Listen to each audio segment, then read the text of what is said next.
ध्यान देंगे। आज की क्लास में हम लेकर के आए हैं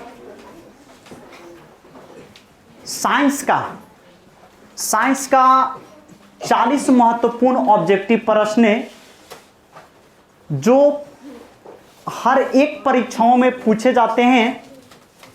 तो आज हम लोग अध्ययन करेंगे 40 इंपॉर्टेंट ऑब्जेक्टिव प्रश्न, जिसमें पहला प्रश्न है साधारण लवण यानी साधारण नमक। साधारण लवण का रासायनिक नाम क्या होता है? रासायनिक नाम क्या होता है? सोडियम क्लोराइड होता है। क्या होता है? Sodium chloride. ठीक है। इसके बाद कहता है प्रश्न संख्या 2, सोडियम क्लोराइड का रासायनिक सूत्र क्या होता है? तो सोडियम क्लोराइड का रासायनिक सूत्र NaCl होता है। NaCl। इसके बाद बॉक्साइड किस धातु का अयस्क है? तो बॉक्साइड एल्यूमिनियम धातु का क्या है? अयस्क है। कोरंडम, प्रश्न संख्या 4 में कहता है कोरंडम किस धातु का अयस्क है? कोरंडम भी एल्यूमिनियम धातु का अयस्क है। किसका? एल्यूमिनियम धातु का अयस्क है। प्रश्न संख्या 5 चलेंगे। हेमेटाइट किस धातु का अयस्क है? तो हेमेटाइट किस धातु का अयस्क है? लोहा, Fe का। किसका? लोहा का, है ना। इसके बाद प्रश्न संख्या 6, हेमेटाइट का रासायनिक सूत्र क्या होता है? तो हेमेटाइट का रासायनिक सूत्र Fe2O3 होता है। Fe2O3 होता है। इसके बाद प्रश्न संख्या 7 में चलेंगे। मैग्नेटाइट किस धातु का अयस्क है? तो मैग्नेटाइट किस धातु का अयस्क है? लोहा धातु का अयस्क है। किसका? लोहा का। लोहा का संकेत क्या होता है? Fe होता है। इसके बाद चलेंगे मैग्नेटाइट का रासायनिक सूत्र क्या होता है? तो मैग्नेटाइट का रासायनिक सूत्र होता है Fe3O4। Fe3O4। इसके बाद प्रश्न है 9, प्रश्न संख्या 9, बालू का रासायनिक नाम क्या होता है? तो बालू का रासायनिक नाम होता है सिलिकॉन ऑक्साइड। क्या होता है? Silicon oxide. प्रश्न संख्या 10 कहता है, ध्यान देंगे, यहां पर ध्यान देंगे। प्रश्न संख्या 10 में चीनी का रासायनिक नाम क्या होता है? तो चीनी का रासायनिक नाम सुक्रोज होता है। चीनी का रासायनिक नाम क्या होता है? सुक्रोज होता है। गैलेना, प्रश्न संख्या 11, गैलेना किस धातु का अयस्क है? तो गैलेना सीसा, यानी सीसा जिसका संकेत क्या होता है? Pb। सीसा का संकेत है। और सीसा का लैटिन नाम क्या होता है? पलम्बम। सीसा का लैटिन नाम क्या होता है? पलम्बम। वायु, प्रश्न संख्या 12, प्रश्न संख्या 12 में है वायु का रंग कैसा होता है? वायु का रंग कैसा होता है? तो वायु का कोई भी रंग नहीं है, वायु रंगहीन होता है। वायु क्या होता है? रंगहीन होता है। प्रश्न संख्या 13, हवा का घनत्व सबसे अधिक कहाँ होता है? तो हवा का घनत्व सबसे अधिक पृथ्वी पर होता है। कहाँ होती है? पृथ्वी पर। हवा का घनत्व सबसे ज्यादा कहाँ होती है? पृथ्वी पर होती है। यहां पर प्रश्न हो जाएगा पृथ्वी पर। इसके बाद है प्रश्न संख्या 14, प्राणवायु किस गैस को कहा जाता है? तो प्राणवायु किस गैस को कहा जाता है? ऑक्सीजन को। किसे कहा जाता है? ऑक्सीजन को। इसके बाद प्रश्न संख्या 15 है शुष्क बर्फ के नाम से किस गैस को जाना जाता है? तो शुष्क बर्फ के नाम से ठोस कार्बन डाइऑक्साइड यानी कार्बन डाइऑक्साइड CO2 को जाना जाता है। किससे जाना जाता है? कार्बन डाइऑक्साइड को जाना जाता है, CO2 को। वह प्रश्न संख्या 16, वह कौन सा द्रव है जो धातु है? वह कौन सा द्रव है जो धातु है? तो पारा एक ऐसा द्रव्य है जो धातु के रूप में होता है। यानी पारा एक ऐसा धातु है जो द्रव के रूप में पाया जाता है। किस रूप में पाया जाता है? द्रव के रूप में। पानी की जैसा होता है पारा। ठीक है। इसके बाद चलेंगे 0 डिग्री, प्रश्न संख्या 17, 0 डिग्री C पर ध्वनि का वेग, 0 डिग्री C पर ध्वनि का वेग कितना होता है? तो 0 डिग्री C पर ध्वनि का वेग 332 मीटर प्रति सेकंड होता है। कितना? 332 मीटर प्रति सेकंड। कितना डिग्री C पर? 0 डिग्री। C का अर्थ हुआ सेल्सियस। सी का अर्थ क्या हुआ? सेल्सियस। तो 0 डिग्री सेल्सियस, 0 डिग्री कहां पर था प्रश्न? हाँ, 0 डिग्री सेल्सियस पर ध्वनि का वेग कितना होता है? तो 332 मीटर प्रति सेकंड होता है। कितना होता है? 332 मीटर प्रति सेकंड। इसके बाद चलेंगे प्रश्न संख्या 18, ध्वनि कैसे उत्पन्न होती है? ध्वनि कैसे उत्पन्न होती है? तो कंपन के कारण। ध्वनि कैसे उत्पन्न होती है? कंपन के कारण उत्पन्न होती है। प्रश्न संख्या 19, भारतीय विज्ञान संस्थान कहां है? भारतीय विज्ञान संस्थान कहां है? तो भारतीय विज्ञान संस्थान कहां है? बेंगलोर में स्थित है। प्रश्न संख्या 20, मानव शरीर में कितना प्रतिशत जल होता है? तो मानव शरीर में 70% जल होता है। कितना प्रतिशत? 70%। 70% से अगर किसी व्यक्ति को जल कम जाता है तो वह व्यक्ति बीमार पड़ जाती है। ठीक है, बीमार पड़ जाते हैं। प्रश्न संख्या 21, ठोस जल किसे कहा जाता है? तो बर्फ को किस नाम से जानते हैं? ठोस जल के नाम से, है ना। ठोस जल किसे कहा जाता है? बर्फ को। इसके बाद प्रश्न संख्या 22, कितना डिग्री सेल्सियस पर जल बर्फ में बदल जाता है? यानी कितना डिग्री सेल्सियस पर जल जो होता है बर्फ का रूप ले लेता है? तो 0 डिग्री सेल्सियस पर। 0 डिग्री सेल्सियस पर। प्रश्न संख्या 23 है, कितना डिग्री सेल्सियस पर जल उबालने लगता है? तो 100 डिग्री सेल्सियस पर। 100 डिग्री सेल्सियस पर जल उबालने लगता है, यानी खोलने लगता है। कितना डिग्री सेल्सियस पर? 100 डिग्री पर।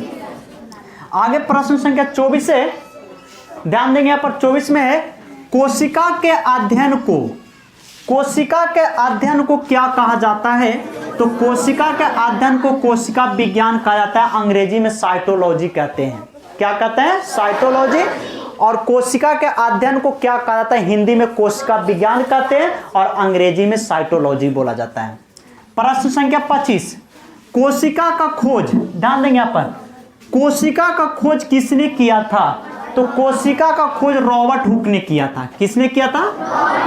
रॉबर्ट हुक ने कोशिका का खोज कब किया था? तो रॉबर्ट हुक ने कोशिका का खोज 1665 ईस्वी में किया था। कितना ईस्वी में?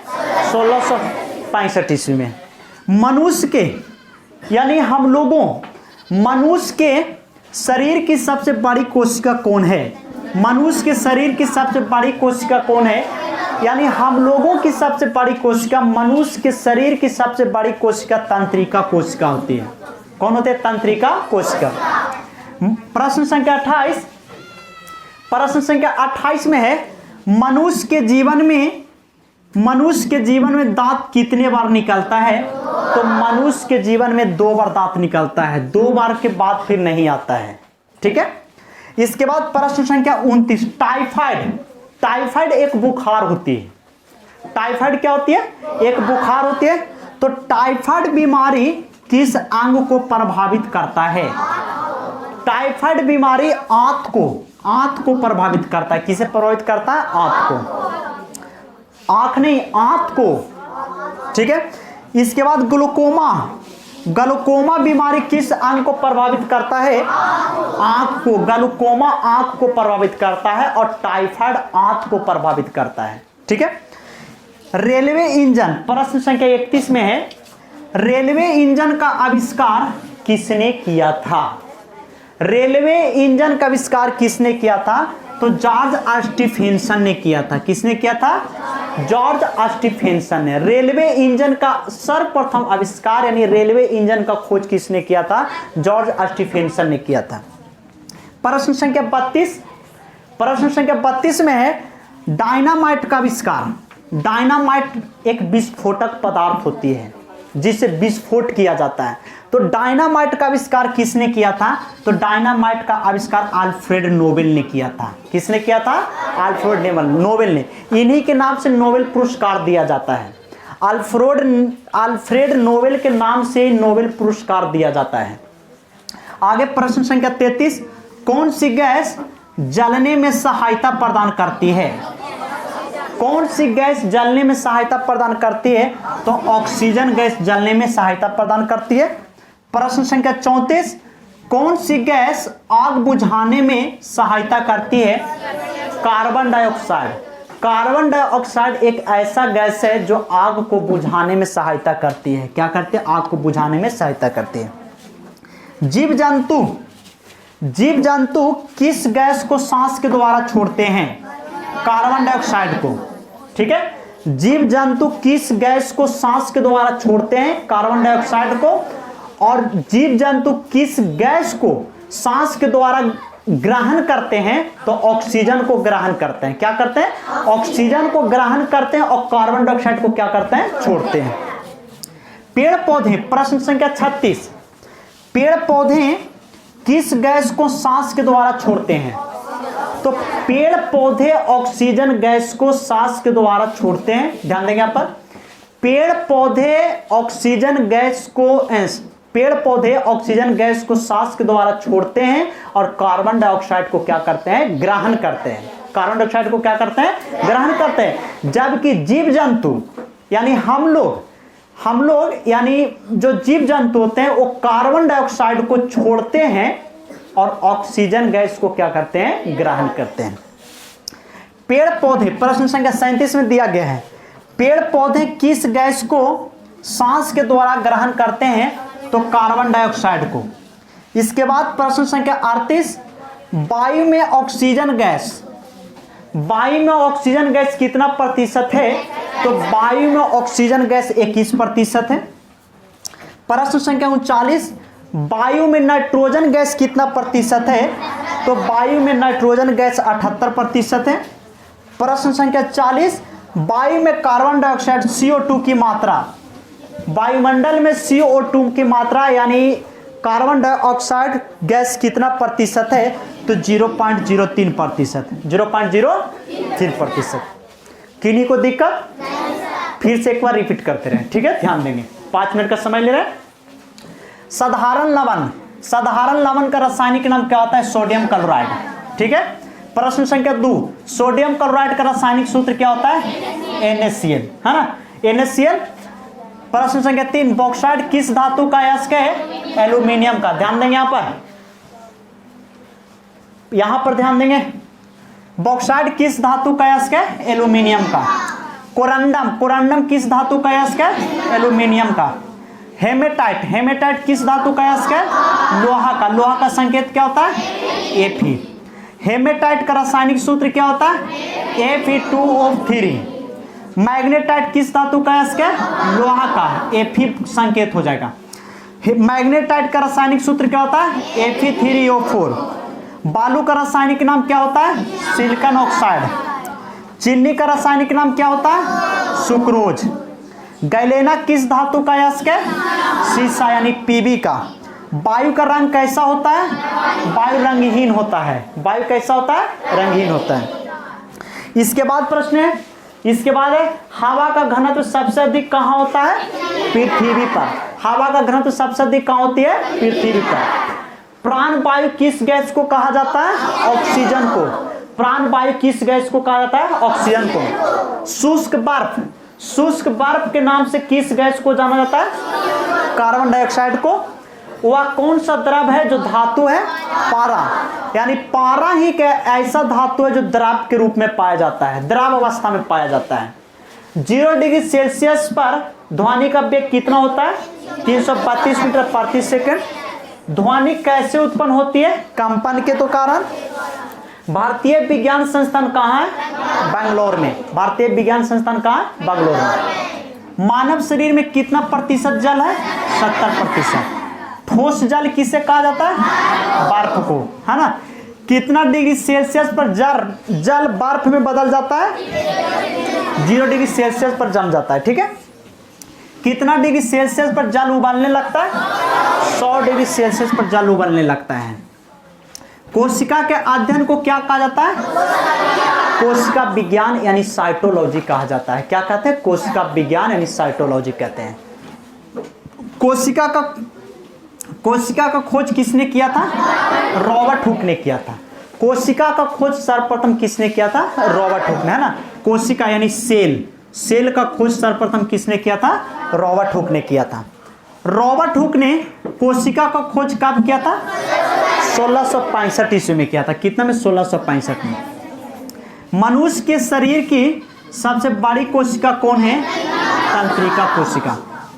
मनुष्य के जीवन में दांत कितने बार निकलता है? तो मनुष्य के जीवन में दांत 2 बार निकलता है। टाइफाइड, टाइफाइड एक बुखार होती है। टाइफाइड बीमारी किस अंग को प्रभावित करता है? आंत को प्रभावित करता है। ग्लूकोमा, ग्लूकोमा बीमारी किस अंग को प्रभावित करता है? आंख को। ग्लूकोमा आंख को प्रभावित करता है। रेलवे इंजन का आविष्कार किसने किया था? रेलवे इंजन का आविष्कार जॉर्ज स्टीफेंसन ने किया था। किसने किया था? स्टीफेंसन।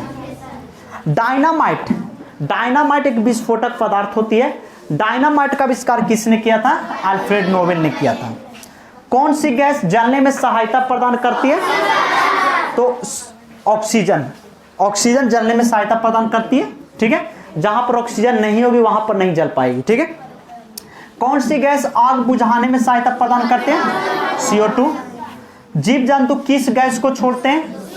CO2 को छोड़ते हैं, यानी कार्बन डाइऑक्साइड छोड़ते हैं। और पेड़ पौधे किस गैस को सांस के द्वारा छोड़ते हैं? देखिए पेड़ पौधे, देखेंगे यहाँ पर, पेड़ पौधे ऑक्सीजन गैस को छोड़ते हैं और कार्बन डाइऑक्साइड को अवशोषित करते हैं। ठीक है, जबकि पेड़ पौधे, यहां पर ध्यान देंगे, पेड़ पौधे किस गैस को सांस के दौरान ग्रहण करते हैं? CO2 के द्वारा। ठीक है, इसके बाद वायु में ऑक्सीजन गैस कितना प्रतिशत? 21%। वायु में नाइट्रोजन गैस कितना प्रतिशत? 78%। वायु में कार्बन डाइऑक्साइड गैस कितना प्रतिशत? 0.03%। ठीक है, किन्हीं को प्रॉब्लम नहीं? तो आज के लिए क्लास इतना ही। अब नेक्स्ट मिलेंगे अगले क्लास में।